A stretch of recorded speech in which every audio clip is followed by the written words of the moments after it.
Welcome to my channel. ಇವತ್ತಿನ ವಿಡಿಯೋದಲ್ಲಿ ಏನೆಲ್ಲ ಇದೆ ಬನ್ನಿ ನೋಡ್ಕೊಂಬರೋಣ.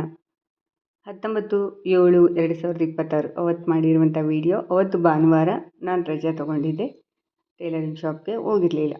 ಬೆಳಗ್ಗೆ ತಿಂಡಿ ಮತ್ತು ಮಧ್ಯಾಹ್ನ ಊಟ ತುಂಬ ಲೇಟಾಗಿ ಡೇ ಸ್ಟಾರ್ಟ್ ಆಗುತ್ತೆ ಭಾನುವಾರ. ತಟ್ಟೆ ಇಡ್ಲಿ ಮಾಡಿದ್ದೆ ನಾನು. ಇಡ್ಲಿಗೆ ಈ ಥರ ಇಡ್ಲಿ ಮಾಡೋದಕ್ಕೆ ಸ್ಟ್ಯಾಂಡ್ ಬೇಕಿಲ್ಲ. ಹೇಗೆ ಮಾಡೋದು ಅಂತ ನಾನು ತೋರಿಸ್ತೀನಿ. ಅದಕ್ಕಿಂತ ಮುಂಚೆ ಈಗ ಇಡ್ಲಿ ಎಲ್ಲ ರೆಡಿ ಮಾಡ್ಕೋಬೇಕಲ್ವ, ತುಂಬ ಲೇಟ್ ಆಗುತ್ತೆ. ಬೆಳಗ್ಗೆ ತಿಂಡಿನೂ ಸ್ಕಿಪ್ ಆಗಿರುತ್ತೆ. ನಾನು ಗಂಜಿ ಕುಡಿಯೋಣ ಅಂತ, ಟೀ ಕುಡಿಯೋಣ ಅಂದ್ಕೊಂಡೆ. ಹಾಲು ಖಾಲಿಯಾಗಿತ್ತು. ಇನ್ನು ಟೈಮ್ ಆಗಿಬಿಟ್ಟಿದೆ, ಆಲ್ಮೋಸ್ಟ್ 9-9:30 ಆಗಿದೆ. ಗಂಜಿ ಮಾಡ್ಕೊಂಡು ಕುಡಿದ್ರಾಯ್ತು ಅಂತ. ವಾರದಲ್ಲಿ 1-2 ದಿನ ಗಂಜಿ ಕುಡಿತೀನಿ, ಟೀ ಕುಡಿತೀನಿ. ಕಾಫಿ ತುಂಬ ರೇರ್. ಇದು ಗಂಜಿ ಪುಡಿ ಬಂದು ನಿಮ್ಮ ಅಶ್ವಿನಿ ಅಂತ ಯೂಟ್ಯೂಬ್ ಚಾನಲ್ ಇದೆ, ಅಲ್ಲಿ ತರಿಸ್ಕೊಂಡಿರೋದು ನಾನು. ಇದು 3ನೇ ಡಬ್ಬಿ. ತುಂಬ ಚೆನ್ನಾಗಿರುತ್ತೆ, ನೀವು ಕೂಡ ತರಿಸ್ಕೊಳ್ಳಿ. ಬೇಕಿದ್ದರೆ ನಿಮಗೆ ಇಷ್ಟ ಅನಿಸಿದ್ರೆ ತರಿಸ್ಕೋಬೋದು. ಯಾಕಂದರೆ ಅಷ್ಟೊಂದು ಥರದ ಕಾಳು ಬೇಳೆ ಎಲ್ಲವನ್ನು ನೀಟಾಗಿ ಎಷ್ಟೆಷ್ಟು ಕ್ವಾಂಟಿಟಿಗೆ ಎಷ್ಟೆಷ್ಟು ಮೆಜರ್ಮೆಂಟ್ ಹಾಕಬೇಕು ಅನ್ನೋದು ನೀಟಾಗಿ ಅಳತೆ ಮಾಡಿ ಹಾಕಿ ಹುರಿದು ಪೌಡ್ರ್ ಮಾಡಿ ಕೊಟ್ಟಿರ್ತಾರೆ. ತುಂಬ ಚೆನ್ನಾಗಿರುತ್ತೆ. ಅಷ್ಟೆಲ್ಲ ನಾವು ಮನೇಲಿ ಮಾಡೋಕ್ಕಾಗಲ್ಲ, ಹಾಗಾಗಿ ತುಂಬ ಚೆನ್ನಾಗಿರುತ್ತೆ. ಬೇಕಿದ್ದರೆ ತರಿಸ್ಕೋಬೋದು. ನಿಮ್ಮ ಅಶ್ವಿನಿ ಯೂಟ್ಯೂಬ್ ಚಾನಲ್, ಅಲ್ಲಿ ಅವ್ರದ್ದು ಡೀಟೇಲ್ಸ್ ಎಲ್ಲ ಕೊಟ್ಟಿರ್ತಾರೆ. ನೆಕ್ಸ್ಟು ಗಂಜಿ ಕೂಡ ರೆಡಿ ಆಯಿತು. ಇದು ಕಾಯಿ ಹೊಡೆದಿದ್ದಂಥ ನೀರು. ಕಾಯಿ ನೋಡಿ ಒಂದು 5-10 ನಿಮಿಷ ತೊಳೆದ್ಬಿಟ್ಟು ಪಕ್ಕಕ್ಕೆ ಇಟ್ಬಿಡಬೇಕು. ಚೆನ್ನಾಗಿ 2 ಭಾಗ ಒಡೆಯುತ್ತೆ, ಸೊಟ್ಟಪಟ್ಟ ಒಡೆಯಲ್ಲ. ಆವಾಗ ತುರಿಯೋಕ್ಕೆ ಚೆನ್ನಾಗಿರುತ್ತೆ. ಇದು ಕಾಯಿ ತುರಿಯುವಂಥದ್ದು 250 ರೂಪಾಯಿ ಕೊಟ್ಟು ತಂದಿದ್ದು ನಾನು, 2017ರಲ್ಲಿ. ಮೆಟಲ್ದು, ತುಂಬ ಚೆನ್ನಾಗಿದೆ. ತೆಂಗಿನಕಾಯಿ ಖಾಲಿಯಾಗಿತ್ತಲ್ವ, ತುರಿದ್ಬಿಟ್ಟಿಡೋಣ ಅಂತ ಈ ರೀತಿ ಸ್ಲ್ಯಾಬ್ಗೆ ಫಿಟ್ ಮಾಡ್ಕೋಬೇಕಾಗತ್ತೆ ಅದನ್ನು. ಇವಾಗೆಲ್ಲ ಬೇರೆ ಬೇರೆ ಥರ ಬಂದಿದೆ. ಮೊದಲೆಲ್ಲ ಏಳಿಗೆ ಮಣೆ ಜೊತೆ ಬರ್ತಿತ್ತು, ಇವಾಗ ಸಪ್ರೇಟಾಗಿ ಬಂದಿದೆ. ನಾನಿವಾಗ ಒಂದು ಅರ್ಧ ಹೋಳು ಮಾತ್ರ ನಾನು ತುರಿದಿದ್ದೀನಿ. ನೆಕ್ಸ್ಟು ಇನ್ನೊಂದು ಡ್ರೈ ಆದಮೇಲೆ ತುರಿಯೋಣ ಅಂತ, ಯಾಕಂದರೆ ಸ್ಟೋರ್ ಮಾಡಿರ್ತೀನಲ್ಲ ಹಾಗಾಗಿ. ನೆಕ್ಸ್ಟ್ ಉದ್ದಿನಬೇಳೆ ಖಾಲಿಯಾಗಿತ್ತು, ಒಂದು ಟೀ ಕಪ್ಪಷ್ಟು ಮಾತ್ರ ಇತ್ತು. 3 ಟೀ ಕಪ್ಪಷ್ಟು ರವೆ ಹಾಕಿ ಜಸ್ಟ್ ಉದ್ದಿನಬೇಳೆ ಹಾಕಿರುವಂಥದ್ದು, ಬೇರೆ ಯಾವ ಇಂಗ್ರೀಡಿಯೆಂಟ್ಸ್ ಹಾಕಿಲ್ಲ. ನೆಕ್ಸ್ಟ್ ಗಂಜಿ ಸ್ವಲ್ಪ ಉಗುರು ಬೆಚ್ಚಗಿದ್ದಾಗ ಒಂದು ಸ್ವಲ್ಪ ತುಪ್ಪ ಹಾಕ್ಕೊಂಡು ಕುಡಿಯೋಣ ಅಂತ ಗಂಜಿ ಕುಡಿದು ನೆಕ್ಸ್ಟ್ ಚಟ್ನಿ ಮಾಡೋಕ್ಕೆ ರೆಡಿ ಮಾಡ್ಕೊಂಡಿದ್ದೀನಿ. ಬ್ಯಾಡಿಗೆ ಮೆಣಸಿನ್ಕಾಯಿ, ಶುಂಠಿ, ಬೆಳ್ಳುಳ್ಳಿ, ಹುಣಸೆಹಣ್ಣು, ಶೇಂಗಾ, ಕಡಲೆಬೇಳೆ, ಕರಿಬೇವನ್ನು ತೊಗೊಂಡಿದ್ದೀನಿ. ಇಷ್ಟನ್ನು ಡ್ರೈ ರೋಸ್ಟ್ ಮಾಡ್ಕೋಬಾರ್ದು, ಕಹಿ ಆಗಿಬಿಡುತ್ತೆ, ಸೀದೋಗಿರೋ ಸ್ಮೆಲ್ ಬರುತ್ತೆ. ಹಾಗಾಗಿ ಸ್ವಲ್ಪ ಎಣ್ಣೆ ಹಾಕ್ಬಿಟ್ಟು ಒಂದೊಳ್ಳೆ ಘಮ ಬರೋವರೆಗೂ ಹುರ್ಕೋಬೇಕಾಗತ್ತೆ. ಮೊದಲಿಗೆ ಕಡಲೆಬೇಳೆ ಹುರ್ಕೋಬೇಕು, ಆಮೇಲೆ ಶೇಂಗಾ. ಇದೆರಡಕ್ಕೂ ಸ್ವಲ್ಪ ಜಾಸ್ತಿ ಟೈಮ್ ತೊಗೊಳುತ್ತಲ್ವ, ಹಾಗಾಗಿ ಮೊದಲಿಗೆ ಇದನ್ನು ಚೆನ್ನಾಗಿ ರೋಸ್ಟ್ ಮಾಡ್ಕೋಬೇಕು. ಒಂದೊಳ್ಳೆ ಘಮ ಬರುತ್ತೆ, ಅಲ್ಲಿವರೆಗೂ ಸಣ್ಣ ಉರಿಯಲ್ಲಿ ಹುರ್ಕೋಬೇಕಾಗತ್ತೆ ನಿಧಾನಕ್ಕೆ. ನೀವೆಷ್ಟು ಚೆನ್ನಾಗಿ ಹುರಿತೀರೋ ಅಷ್ಟು ಚೆನ್ನಾಗಿ ಚಟ್ನಿ ರೆಡಿ ಆಗುತ್ತೆ. ನೆಕ್ಸ್ಟ್ ಬ್ಯಾಡಿಗೆ ಮೆಣಸಿನ್ಕಾಯಿ, ಬೇಕಿದ್ದರೆ ಹಸಿಮೆಣಸಿನ್ಕಾಯಿ ಕೂಡ ಹಾಕ್ಕೋಬೋದು. ಹಸಿಮೆಣಸಿನ್ಕಾಯಿ ಎಲ್ಲೆಲ್ಲಿ ಸಾಧ್ಯ ಆಗುತ್ತೋ ಅಲ್ಲೆಲ್ಲಿ ಅವಾಯ್ಡ್ ಮಾಡೋದು ಒಳ್ಳೆಯದು, ಅಷ್ಟೊಂದು ಒಳ್ಳೆಯದಲ್ಲ ಅಂತ ಹೇಳ್ತಾರೆ. ಅದಾದಮೇಲೆ ನೆಕ್ಸ್ಟು ಹುಣಸೆಹಣ್ಣು ಕೂಡ ಚೆನ್ನಾಗಿ ಹುರ್ಕೋಬೇಕಾಗುತ್ತೆ. ಸಣ್ಣ ಉರಿಯಲ್ಲಿ ಎಲ್ಲನೂ ಅದ್ರದ್ದು ಘಮ ಬರುತ್ತೆ, ಅಲ್ಲಿವರೆಗೂ ಹುರ್ಕೋಬೇಕಾಗತ್ತೆ. ನೆಕ್ಸ್ಟು ಶುಂಠಿ, ಬೆಳ್ಳುಳ್ಳಿ ಬೇಕಿದ್ದರೂ ಹುರ್ಕೋಬೋದು, ಇಲ್ಲ ಹಸಿ ಫ್ಲೇವರ್ ಇಷ್ಟ ಆಗುತ್ತೆ ಅಂದರೆ ಹಸಿದಾಗಿ ಹಾಕ್ಕೋಬೋದು. ನೆಕ್ಸ್ಟ್ ಒಂದು 3/4 ಕಡ್ಡಿ ಕರಿಬೇವನ್ನ ಹಾಕಿ ಹುರ್ಕೊಳ್ತಾ ಇದ್ದೀನಿ. ನೀವೇನು ಕ್ವಾಂಟಿಟಿ ಮಾಡ್ತೀರಾ ನೋಡ್ಕೊಂಡು ಹಾಕ್ಕೊಳ್ಳಿ ಇಂಗ್ರೀಡಿಯೆಂಟ್ಸ್ ಎಲ್ಲ. ಇನ್ನೊಂದು 1/4 ಭಾಗ ಕಡ್ಡಿನ ನಾನು ಒಗ್ಗರಣೆಗೆ ಅಂತ ಎತ್ತಿಟ್ಕೊಂಡಿದ್ದೀನಿ, ಕರಿಬೇವು ಕಡ್ಡಿ. ಚೆನ್ನಾಗಿ ಹುರ್ಕೊಂಡ ನಂತರ ಈಗ ಸಪ್ರೇಟ್ ಮಾಡಿ ಬರೀ ಎಣ್ಣೆ ಮಾತ್ರ ನಾನು ಅಲ್ಲಿ ಉಳಿಸ್ಬಿಟ್ಟು ಈ ಶೇಂಗಾ, ಬ್ಯಾಡಿಗೆ ಮೆಣಸಿನ್ಕಾಯಿ, ಕಡಲೆಬೇಳೆ ಅಷ್ಟು ಮಾತ್ರ ತೊಗೊಳ್ತೀನಿ. ಎಣ್ಣೆ ಅಲ್ಲೇ ಬಾಣಲಿಲೇ ಇರುತ್ತೆ. ಈಗ ಅದೇ ಎಣ್ಣೆಗೆ ಒಂದು ಅರ್ಧ ಸ್ಪೂನಷ್ಟು ಸಾಸಿವೆ ಹಾಕಿ ಒಗ್ಗರಣೆ ರೆಡಿ ಮಾಡ್ಕೊಳ್ತೀನಿ. ಯಾಕಂದರೆ ತೆಂಗಿನಕಾಯಿಲೂ ಎಣ್ಣೆ ಅಂಶ ಇರುತ್ತೆ, ಶೇಂಗಾದಲ್ಲಿ ಎಣ್ಣೆ ಅಂಶ ಇರುತ್ತೆ, ಹಾಗಾಗಿ ಜಾಸ್ತಿ ಎಣ್ಣೆ ಹಾಕೋ ಅವಶ್ಯಕತೆ ಇಲ್ಲ. ಈಗ ಅದೇ ಎಣ್ಣೆಯಲ್ಲಿ ಸಾಸಿವೆ ಹುರ್ಕೊಂಡು ನೆಕ್ಸ್ಟ್ ಒಂದು 1/4 ಭಾಗ ಕರಿಬೇವು ಕಡ್ಡಿ ಎತ್ತಿಟ್ಟಿದ್ನಲ್ವ ಅದನ್ನು ಹಾಕಿ ಫ್ಲೇಮ್ ಆಫ್ ಮಾಡಿಬಿಡ್ತೀನಿ, ಸಾಕಾಗುತ್ತೆ. ನೆಕ್ಸ್ಟ್ ಚಟ್ನಿ ರುಬ್ಬೋಷ್ಟೊತ್ತಿಗೆ ಒಗ್ಗರಣೆ ಎಲ್ಲ ತಣ್ಣಗಾಗಿರುತ್ತೆ. ಇದು ನೋಡಿ ತಟ್ಟೆ ಇಡ್ಲಿ ಮಾಡ್ತಾಯಿದ್ದೀನಿ. ಇದೊಂದು ಥರದ ಪುಟ್ಟಿ, ಕಡುಬಿನ ಪುಟ್ಟಿ ಅಂತ ಹೇಳ್ತೀವಿ, ಎಲ್ಲರ ಮನೇಲಿ ಇದ್ದೇ ಇರುತ್ತಲ್ವ. ಒಂದು ಅರ್ಧ ಲೀಟ್ರು 3/4 ಲೀಟ್ರಷ್ಟು ನೀರು ಕಾಯಿಸೋದಕ್ಕೆ ಇಟ್ಟಿದ್ದೀನಿ. ಕಡುಬಿನ ಪುಟ್ಟಿ, ಅದನ್ನು ನೀರು ಬೇಯಲಿ ಚೆನ್ನಾಗಿ. ಕುದೀತಾ ಇರುವಾಗ ನಾವು ಇಡ್ಲಿ ಹಿಟ್ಟನ್ನು ಹಾಕಬೇಕಾಗತ್ತೆ. ಹೇಗೆ ಅಂತ ನೋಡೋಣ.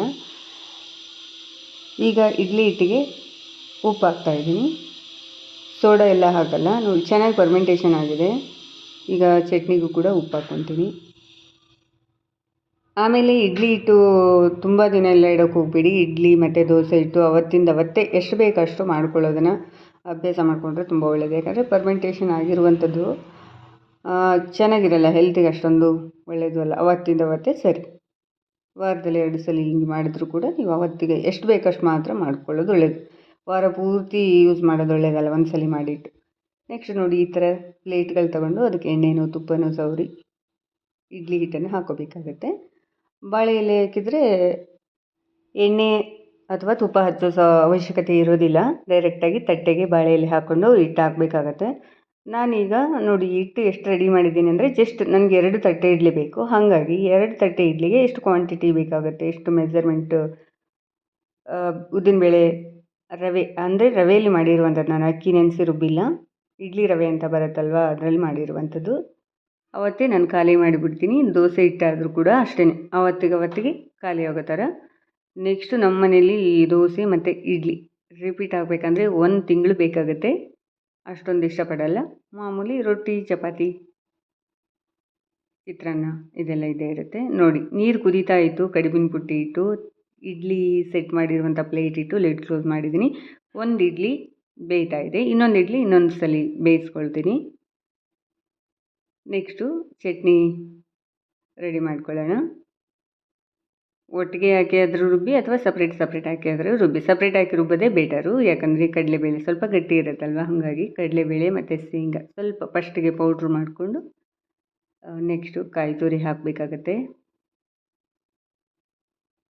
ಬ್ಯಾಡಗೆ ಮೆಣಸಿನ್ಕಾಯಿ ಹಾಕಿರೋದ್ರಿಂದ ಕಲರ್ ತುಂಬ ಚೆನ್ನಾಗಿರುತ್ತೆ, ರೆಡ್ ಕಲರ್ ಚಟ್ನಿ ಆಗುತ್ತೆ. ಇಲ್ಲಿ ನಾನು 1/4 ಭಾಗದಷ್ಟು ಕಾಯಿ ತುರಿ ಹಾಕ್ಕೊಂಡಿದ್ದೀನಿ. ನೀವು ಕ್ವಾಂಟಿಟಿ ಎಷ್ಟು ಮಾಡ್ತೀರಾ ನೋಡಿಕೊಂಡು, ಆದಷ್ಟು ಕಾಯಿ ತುರಿ ಕ್ವಾಂಟಿಟಿ ಸ್ವಲ್ಪ ಜಾಸ್ತಿ ಇರಲಿ, ಕಾಯಿ ಚಟ್ನಿ ಇಲ್ವಾ, ಹಾಗಾಗಿ. ಪ್ಲೇನ್ ಕಾಯಿ ಚಟ್ನಿ ಕೂಡ ಮಾಡ್ಬೋದು, ಈ ಥರನೂ ಮಾಡ್ಬೋದು. ಒಬ್ಬೊಬ್ಬರು ಮನೇಲಿ ಒಂದೊಂದು ಥರ ಡಿಫ್ರೆಂಟಾಗಿ ಮಾಡ್ತಾರೆ ಚಟ್ನಿನ. ಆಮೇಲೆ ಕೊತ್ತಂಬರಿ ಸೊಪ್ಪು ಖಾಲಿಯಾಗಿತ್ತು, ನಾನು ಕೊತ್ತಂಬರಿ ಸೊಪ್ಪು ಹಾಕಿಲ್ಲ. ನೀರು ಕೂಡ ನೋಡ್ಕೊಂಡು ಹಾಕಬೇಕಾಗತ್ತೆ, ಒಂದೇ ಸಲ ಹಾಕಬಾರ್ದು. ಕನ್ಸಿಸ್ಟೆನ್ಸಿ ನೋಡ್ಕೊಂಡು ನೀರನ್ನು ಹಾಕಬೇಕು. ಇವಾಗ ಚಟ್ನಿ ರೆಡಿಯಾಗಿದೆ.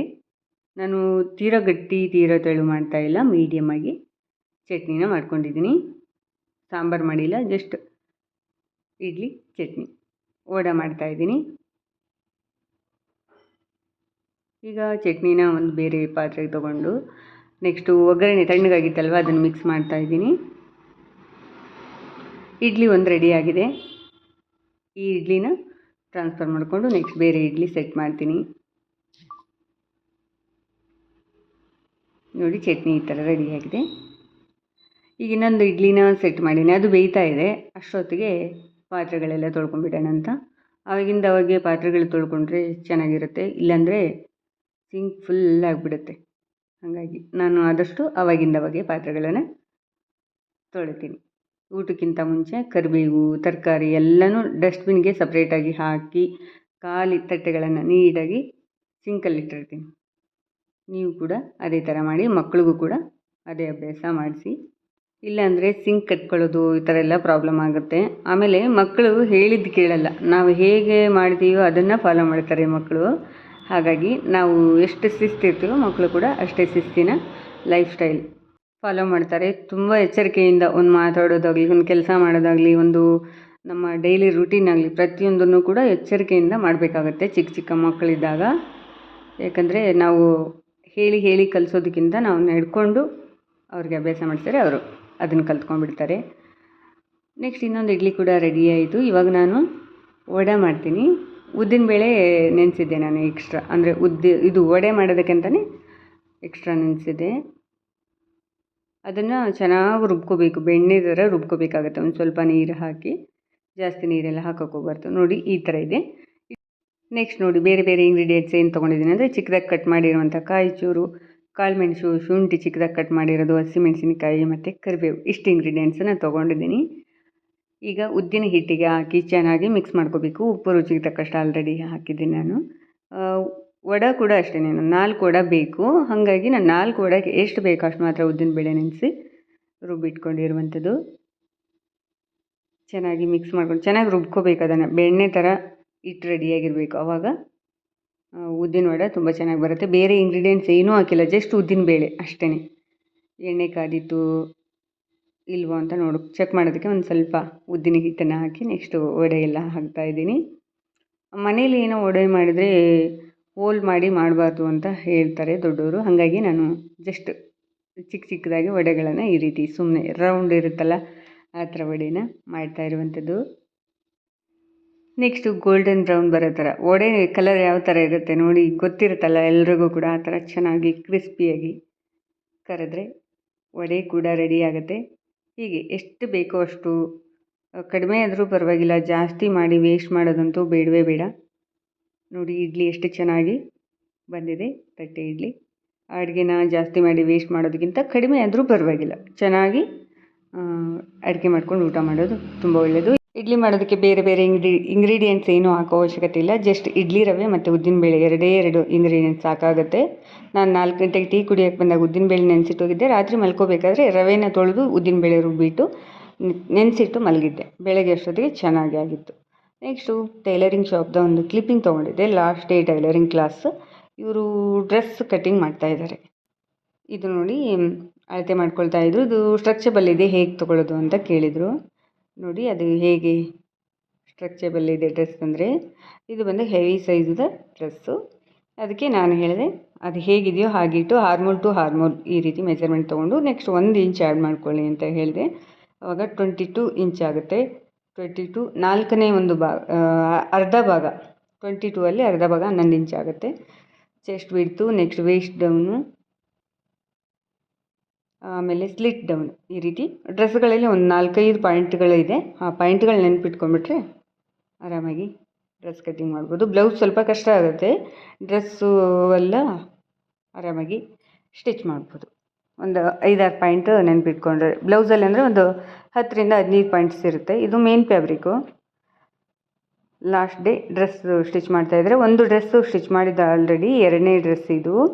ಆಮೇಲೆ ಬ್ಲೌಸಲ್ಲಿ ನಾರ್ಮಲ್ ಬ್ಲೌಸು ಸ್ಟಿಚ್ ಮಾಡಿದ್ರು, ಆಮೇಲೆ ಒಂದು ಡಿಸೈನ್ ಬ್ಲೌಸು ಸ್ಟಿಚ್ ಮಾಡಿದ್ರು. ಅದರದ್ದೆಲ್ಲ ಐಡಿಯಾ ಗೊತ್ತಾಯಿತು ಅವರಿಗೆ. ನೆಕ್ಸ್ಟ್ ಇವಾಗ 2ನೇ ಡ್ರೆಸ್ಸನ್ನು ಮಾರ್ಕಿಂಗ್ ಮಾಡಿ ಕಟ್ಟಿಂಗ್ ಮಾಡಿ ಸ್ಟಿಚ್ ಮಾಡ್ತಾ ಇದ್ದಾರೆ. ಇವರು ಕೂಡ ಎಜುಕೇಟೆಡ್. ಹಾಗೆ ನಮ್ಮ ಬಟ್ಟೆ ನಾವು ಸ್ಟಿಚ್ ಮಾಡೋದಕ್ಕೆ ಇರಲಿ ಅಂತ ಕಲಿತಾ ಇರುವಂಥದ್ದು. ತುಂಬ ಚೆನ್ನಾಗಿ ಕೂಡ ಕಲಿತ್ರು ಇವರು. ಜಸ್ಟ್ 15 ಡೇಸ್ ಕ್ಲಾಸ್ ತೊಗೊಂಡಿದ್ರು ಕೂಡ 15 ಡೇಸಲ್ಲಿ ಇಷ್ಟೆಲ್ಲ ಕಲಿಬೋದು. ನಾರ್ಮಲ್ ಬೇಸಿಕ್ ಏನು ಬೇಕೋ ಅದೆಲ್ಲ ಕಲಿತಿದ್ದಾರೆ, ಕಲಿಬೋದು ಕೂಡ. ಇಂಟ್ರೆಸ್ಟ್ ಇರಬೇಕು ಅಷ್ಟೇ. ನೋಡಿದ್ರಲ್ವ ಫ್ರೆಂಡ್ಸ್, ಇದಾಗಿತ್ತು ಇವತ್ತಿನ ವಿಡಿಯೋ. ಇಷ್ಟ ಆಗಿದ್ದರೆ ಲೈಕ್ ಮಾಡಿ, ಯೂಸ್ಫುಲ್ ಅನ್ಸರೆ ಫ್ರೆಂಡ್ಸ್ ಆ್ಯಂಡ್ ಫ್ಯಾಮಿಲಿಗೆ ಶೇರ್ ಮಾಡಿ. ಹಾಗೆ ಅನಿಸಿಕೆ ಅಭಿಪ್ರಾಯಗಳನ್ನು ಕಮೆಂಟ್ ಮಾಡಿ ತಿಳಿಸೋದು ಮರಿಬೇಡಿ. ಸಿಗೋಣ ನೆಕ್ಸ್ಟ್ ಯೂಸ್ಫುಲ್ ವಿಡಿಯೋದಲ್ಲಿ. ನಮಸ್ಕಾರ.